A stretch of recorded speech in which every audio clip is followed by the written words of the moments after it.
All right, thank you for staying with us. The government says its policies are yielding results, especially with the drop in food prices. We will now link up with Eshomomo Imodu and TVC Adeoye in our Abuja studio for that conversation. Good morning, Eshomomo. Good morning, TVC. Eshomomo, my question is to you. When last did you go to the market? Just last week I went to the market, at least to do some survey. For a man to go to the market. Great there, Eshomomo. We see things for yourself, you know. Yeah, we are on the same spot. I go to the market like every other day. So I'm with you. So you beat me to that. All right, take it away then. All right. Thanks, everyone, for joining us again on the show.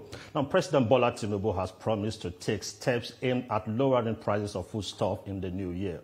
The president, in his New Year message, said 2025 is a year for the fulfillment of the nation's desires. Nigerians have been undergoing economic hardship, including astronomical cost of food, over a year now, following the removal of fuel subsidy. Though the prices of essential commodities such as petrol has reduced marginally, the cost of food and essential drugs remains significant concern for many Nigerian households in 2024. But the special advisor, media and publicity and public communication to the president, Sunday Dare, has said the economic policies of President Bola Tinubu, dubbed Tinubunomics, are yielding positive results for Nigerians. According to him, the reversal of price inflation for most food items is a significant development, with prices of major foodstuffs dropping, adding that PMS prices are stabilizing, providing relief to consumers. However, some Nigerians are saying that prices are actually increasing under the current administration compared to previous ones. Now, according to data from the National Bureau of Statistics, the inflation rate has risen significantly since President Tinubu took office. The prices of staple foods such as rice, beans and maize have increased by over 20% in the past year, with some items experiencing price hike of up to 50%. Economic experts have attributed the rise in prices to a combination of factors, including the removal of fuel subsidies, increased taxes, and a weak naira. They argue that the benefit of Tinubunomics are not trickling down to the average Nigerian who is struggling to make ends meet. And to put all these concerns raised by Nigerians in proper perspective and bring clarity to their worries, we have in the studio the Minister of State, Agriculture and Food Security, Aliyu Abdullahi. Thank you for coming on the show this morning. Thank you very much for having me. It's good to have you. Well, the government says that prices of food are coming down significantly. Well, I would like to take you on this. Let me read out this data for proper context. According to the latest report released by the National Bureau of Statistics on January 24, 2025, titled Selected Food Price Watch, that's in December 2024, average prices of food across Nigeria have increased from 2,862.14 naira in November 2024 to 2,920.13 naira in December 2024. This marks a year-on-year surge of 91.6%, as the average food price in December 2023 was 1,524.63 naira. For now, there is no verifiable government data to show that food prices are dropping. How do you reconcile this data with claims by the government officials that food prices are coming down? Well, thank you. I think we need to put certain things in context. Okay. All of these issues, when you pick a data at a particular time space, between that period when you take this data and when you are reporting, a lot also must have changed. And I think sometimes we will not be doing justice when we use one particular time-specific data to look at issues. But what I would like to put in context here is this. The government of President Bola Tinubu, GCFR, came and met certain national challenges. And the president is not dodging away from them. He's not denying them. Because, like he said, he asked for this job. And he met a lot of issues that have been long-standing. But what does he brought to the table?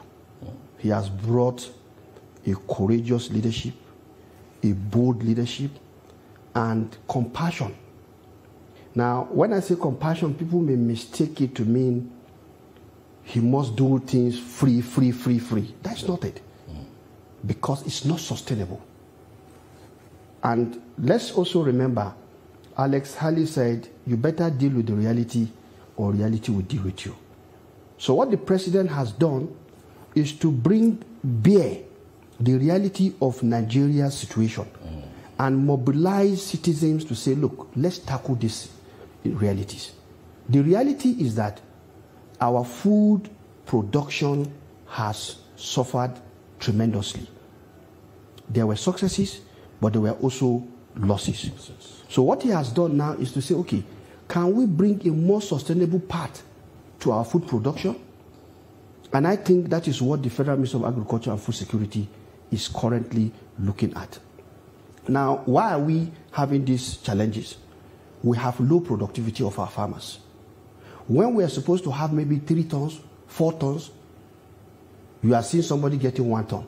Or maybe we're supposed to be 8 tons, 10 tons in other climes, we're getting 2, 3 tons. So how do we reverse all of this? And for you to increase productivity of farmers, you need to give them improved seeds.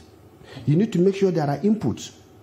And even the inputs, you have to make sure farmers are trained or supported to use the input in the best form, so that at the end of the day, there is no wastage and they will be able to get the best out of their production. If you look at Nigerian mechanization before now, it's a pitiable situation. Our farmers are just using their hands and cutlass to do farming. And that is why the Nigerian youth are saying, we don't want to be in agriculture. All of these things, we have set part to reversing all of these things. First, I will tell you, even from our own, we do assessment survey. We have the National Agricultural Extension Research Liaison Services based in Ahmadu Bello University. They do what we call wet season survey. They are currently doing the dry season survey. So that we are not just working without knowing what is happening to what we are doing. And in the last 2024 wet season survey, we have marginal increase in all our production, except in millet. Now, what is the driver? They are using improved seeds. Because remember, with climate change challenges, farmers need seeds that are, drought tolerant, that are disease resistant, and they are short duration.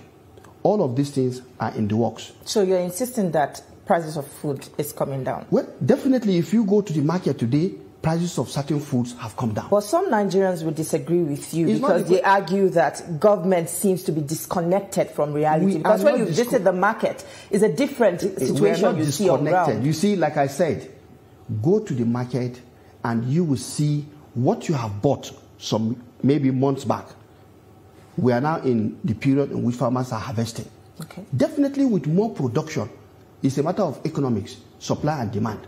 And the prices are coming down. But let me tell you, are we happy where we are? No, we are working because the president does not believe in just one flash in the pan solution. He believes in sustainable solution so that we never have to go back to those worries again. And like he has always told us, he desires a Nigeria where no man goes to bed hungry. Okay, to do that, we need to sustain our production. And right now, this dry season, farmers are back in the field. Unlike before, when the dry season is just a low production season. Okay, Honorable Minister, let's come back to this issue. We just pointed to you that the cost of foodstuffs in the market to the ordinary Nigerians is not coming down; it's just static. You have explained that there are certain improvements. Now, by May, it will be 2 years of this administration. Now, there are certain policies in time past. You highlighted low production and the need for farmers to sustain their productivity. Do we have a system where there's a guarantee off-taker from whatever is produced by the farmers? Because no matter what you produce, if a farmer is not guaranteed that everything he produces, he will get it bought off at the prevailing price and at a profit, he won't go into production the following year. What exactly do you have in place to help this? All right, let me tell you one thing. You see, when it comes to food security, we are not playing politics here. And government is aware that we must intervene in different areas to ensure that at the end of the day, the price of food that comes back for the consumer to be able to buy is something that is affordable. Because when you talk about food security, you are talking about food being available, food being accessible, and at the same time, food being affordable. Affordability is driven by so many factors. The issue of how these things are transported, because the marketers will definitely absorb the cost and pass it on to the consumers. So within this context, for example, we are working to see that the rural access and marketing is addressed. And just 2 weeks ago, or is it about less than a week ago, we had a very massive program here in Abuja looking at the rural access and agricultural marketing program of the federal government, where the state will now have $600 million coming in to support the state so that all of this rural access that is hampering, evacuation of produce to market is going to be addressed. And that's why I said, while we know there are challenges, we cannot just like a magic wand, one touch, everything is gone. No. But we know exactly what the problems are. And we are working to make sure that we drive the process towards a sustainable path where production can be guaranteed, evacuation can be guaranteed, and that way prices can also come down. Let me quickly take you on this. You said you're partnering with states for this rural access. Yes. But you see, if you go back to most of these states, you look at them that there's this gradual pullback from agricultural production, because really the federal government don't have the land. It is the states that have the land. I think you are not getting what is happening. Maybe and let me break it down for you. Okay. Just Sunday, that is yesterday, day before yesterday, I came back from Kaduna, where the governor of Kaduna State, His Excellency Senator Ubasani, flagged off his dry season production with solar-powered, what do they call it, irrigation pumps, tractors, what do they call it, I think agrochemicals, fertilizers, and the like, to support farmers within the ambit of the dry season. And what happened? Out of the partnership we're having with Kaduna State, last year they went into wheat production. Okay. I was there in the field. And because of the success they saw, the potential for them to go into dry season farming was further amplified. And that was what led to this. And so, Jigawa State, today my colleague, Senator Abdullahi, is heading to Jigawa State to see what is happening in the field. Now, I want to tell you, we know this is a federation. And that if you say the lands are in the state, the lands are also in the local government. Because every state has local government. Exactly. And that is where all of these activities are taking place. What I want to assure you is that we are working together with them, because as a federation, there are components of this program that we must drive, provide leadership. And that is exactly what President Bola Ahmed Tinubu is doing. And in everything we are doing, for example, when we distributed fertilizer, all the states we are allocated these fertilizers so that they will support their operations at the grassroots. And at the same time, encouraging them to take agriculture very seriously. In fact, when I went for this program, Kaduna State reported 12% of Kaduna State budget is for agriculture. From a partly less than 1 billion, he has raised it to about 20-something billion. So this is what is happening. And all of it is due to the leadership of the president, where he believes every component part must pull together if Nigeria is to be rescued from this continuous up and down of the food prices. And remember, our potentials are so huge. But people are tired of potentials. People want reality on the ground. And just recently, I will tell you, in the ministry, we have mechanization program, 4 mechanization program, so that farmers will stop using hoe and cutlass. And this mechanization program is designed not just to bring the tractors. We have the operators is more or less like government enabled, but private sector driven. Now, each one of them will definitely also have service centers in each of the local government, so that it's not just to say you have tractors. If the tractors break down, who will repair them? So youth will also be trained in all of these things. Speaking of the mechanization program that you mentioned, majority of Nigeria's farming population are in the rural areas, and they are largely subsistence farmers. While most of the bigger farmers predominantly cultivate cash crops for export or sell their produce to big companies in the agricultural value chain, what is government doing to bridge this gap and ensure that more farmers produce food crops for local consumption to enhance food security and sufficiency in the country? Well, you do this through programming. And right now we have the National Agricultural Growth Scheme Agro Pocket Program, which is currently ongoing. It's an African Development Bank supported program. And we now also have the Japanese International Cooperation Agency bringing in $110 million to support the production of rice, which is one of our major staples. So in all of this, all the inputs that will help farmers to be productive is what we are looking at, and therefore to help them to bring down the price. Because the moment your production cost is high, definitely the output will definitely be the one you want to use to recoup back your funding. So we are looking at this. We are also looking at farm infrastructure. And in the ministry, we have now reordered our program to support specifically food security. And a typical example is, anytime the price of onions, tomato, and pepper goes up, everybody will say, oh, everything has gone up. Even the ones that are not supposed to go up will go up. So we are having a specific program now that is targeting these three commodities so that all the farmers will be supported on an all-year-round basis to be able to produce using both the technologies available, for example, hydroponics. We are promoting hydroponics so that even during the rainy season, you'll be able to have maximum production.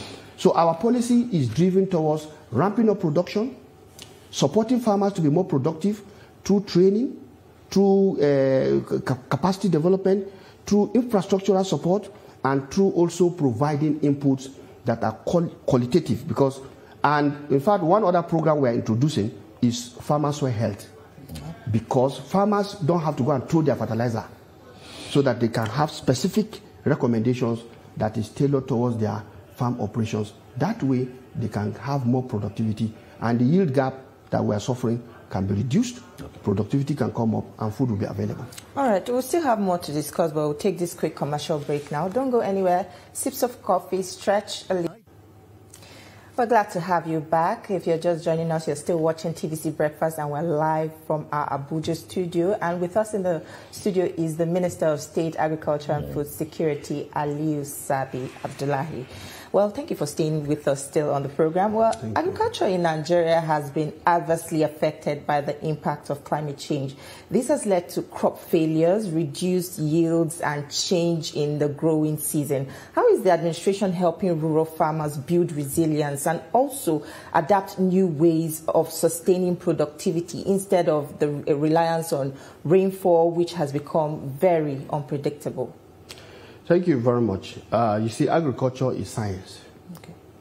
And so the foundation of agriculture is research, and then innovation and technology. What we realized since we came on board is that if you have a production system, somebody should be seeing what is happening and feeding it with new, improved way of doing this, what we call agronomic practices. Now, our research institute, and Nigeria has a very robust research system. But over the years, they've suffered. It might interest you to know that the research institutes have never been assessed, evaluated, and supported in a massive way to support the large agricultural productivity we're expecting for the past 40 years. The last assessment and review of the research institute was done during the Shagari regime. But as we speak today, this is happening under the regime of President Bola Ahmed Tinubu, GCFR, because the National Agricultural Development Fund, which has just came on board, has now conducted what we call, baseline survey and needs assessment of the Agricultural Research Institute and Federal Colleges of Agriculture in Nigeria. The report was just appraised last week. It was presented by the consultants last week. What does this mean? It means we now want to see the capacity of our research institutes to respond to these things you have talked about. Because when there is climate change, You need technology that will respond to it by having what we call drought tolerance, disease resistant, short duration varieties. It's only researchers that can do this. But where the researchers are not supported, how can they do that?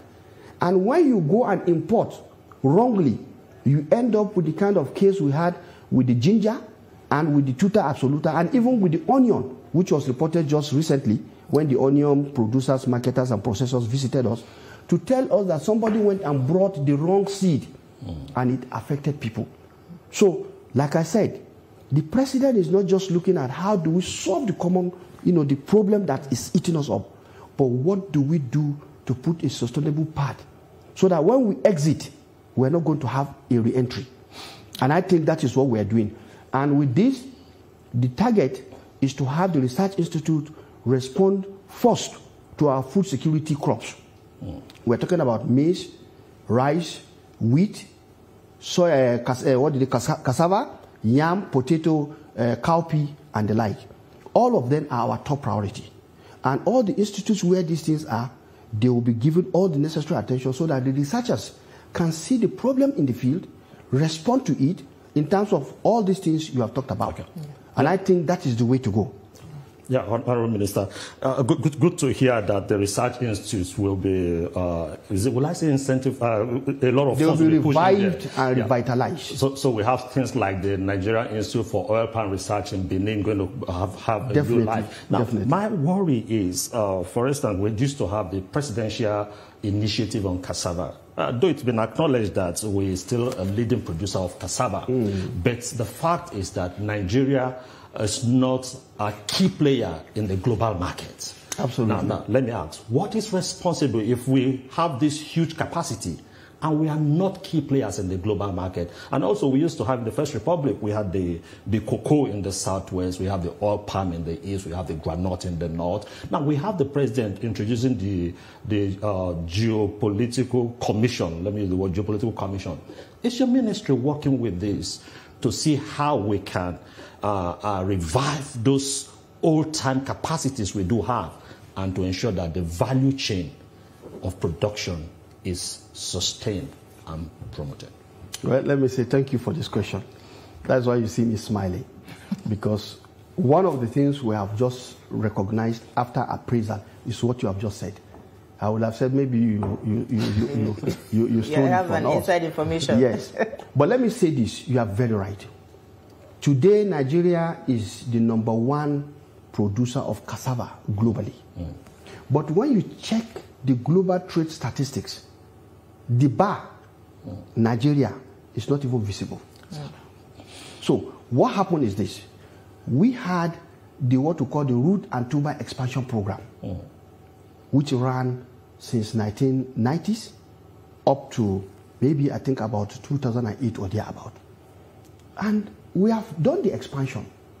So right now, just this year's budget, haven't realized that we have expanded. But for what? We have decided to change to what we call the Root and Tuber Industry and Export Development Program. Now this program is now going to look at the industrial application of cassava, which is many.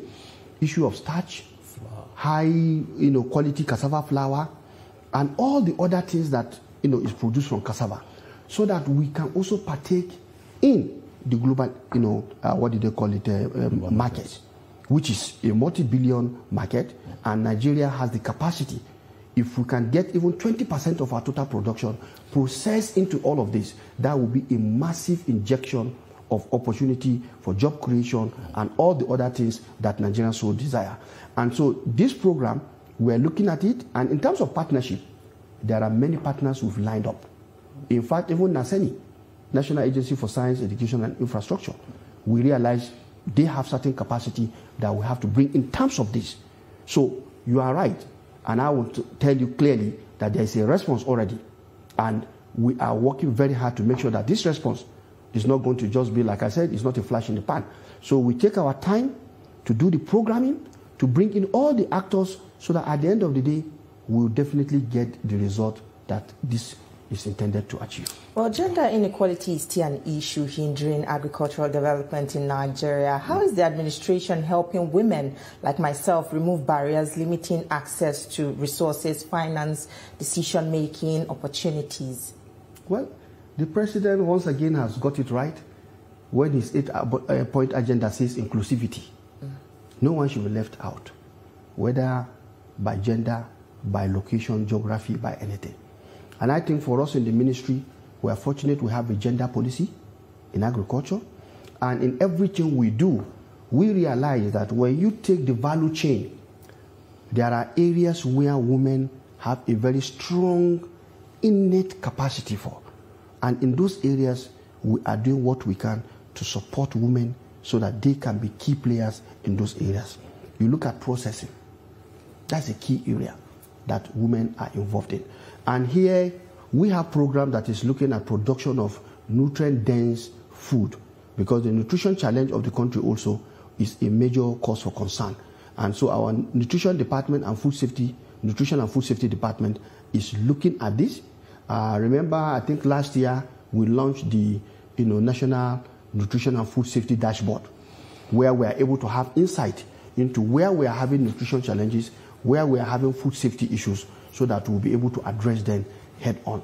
So for us, honestly, it's something all-inclusive. And remember, in all of this, the economy is one. And that is where the coordinating minister of the economy, my brother Mr. Wale Edu, is playing a very key role of bringing all the key sectors together under the economic management team. And their number one focus in the economic management team is food security. And so all of these things you can see is a whole of government approach, because we know there are sectors that if they are doing well and the others are not doing well, it will rub off negatively on it. So we are looking at all those sectors and how they synergize and support the attainment of the overall goal of bringing economic growth, job creation, how and prosperity. How soon will this be implemented? Because you can understand my own concern, my own personal bias. Yes, I understand. Because we keep hearing, oh, it's in the pipeline. No, are working on it, it's not a question of pipeline. You see, let's face reality. Okay. We're not doing magic here. Problems that have been there for years, like the researchers I've just told you, see the number of years they've been left unattended. So that we are intending to do this and we have started, I think is what is important. Like I always say, when children, for example, come from their roaming about and get home and they are hungry, when they ask, where is mama? And they say, mama is in the kitchen. They relax because they know something is coming. And I think what we are doing is trying to solve Nigerians' problem in a manner that is not a flash in the pan. We're not here to just say good things for Nigerians. No. Everything I have said here are things that we are involved in. I have sat in a meeting where we are discussing this, and I've been to the field to see these things happening. So we're not here to just play gimmicks. So are you also in collaboration with the Office of the First Lady? Because we understand that she too is also into agriculture. The Office of the First Lady has actually opened up the aspect of gender inclusivity, because she did this competition, every home a garden competition, and all the other agricultural program under her Renewed Hope initiative. And she partnered with the ministry, and the result was unveiled last year, and as a result of which the ministry has now taken over the entirety of that program, where we're going to support women. We're also going to have outreach in the, in the colleges, or schools, secondary schools. Because you see, those days, school farms are sources where farmers, students are taught the art of farming and other things. So all of this is being revived. The Agricultural Research Council of Nigeria just launched what they call the Renewed Hope Agricultural Technology Adoption Program, RATAP. This is designed so that when these technologies are developed, let them not be on the shelf. Let them be out there in the field. Okay. And the ARCN is doing whatever they can to make sure that subsequently, using the schools, because if you have young Nigerians in their secondary school, boarding schools with farms, If we take technology there, then that technology now becomes widely available where these children are coming from. Okay. So we are looking at all the processes. And, you know, agriculture is a big thing because more than 70% of our population still depend on agriculture. And so it's a huge issue. And we are not leaving any stone unturned. For example, extension. We realize the extension agents, we need to train them. But beyond training them, the ratio of extension to farmer is still low. So what do? Digital technology to the answer. The ministry is currently in the process of developing a robust extension platform that will be digitally available and in multiple languages that are common in the country. Okay, let me just bring this in. I know policies, like it's said that policy is not the problem with Nigeria. We have good policies. Absolutely. It's implementation and the continuity. Yeah. Now, there was this policy that was introduced in 2022. That is the National Agricultural Technology and Innovation Policy, the NATIP. Yeah. Are you still pursuing this policy, or you have brought in your own new policy? Well, you see, when a new government comes on board, as in this one, the president came out with an agenda that, look, I've assessed the whole of Nigerian problems, and these are the things I want to do. Now, within that context, he has given us an 8-point agenda. Food security is number one. But the ministry is contributing to beyond the food security, because there is areas of economic growth and job creation the ministry is having contribution to make. Poverty reduction, we also have contribution to make. So what we have done is to review the NATIP and align components of it to the Renewed Hope agenda as our priority. Because in every respect, you must prioritize, because resource constraint is a constant. You can never have all the resources you want to do all the things you want to do. So what do? The wise thing to do is to prioritize. So we've prioritized, and in prioritizing, we've looked at enablers. For example, the cooperative sector is a very veritable tool for mobilizing capital, for mobilizing, what do they call it, human capacity. So the cooperative sector has been neglected over the years. We are currently in the process of reviewing. We just had a technical session where we brought all the experts in the sector to look at what we have done over the past 1 year, reviewing, because there was a round study. And we intend to take this further, because in the Renewed Hope agenda of the president, in his manifesto, if you go in there, you will see where he talked very globally about using cooperative. So we are bringing life to that promise, because he has made it, and we are here to give life to it.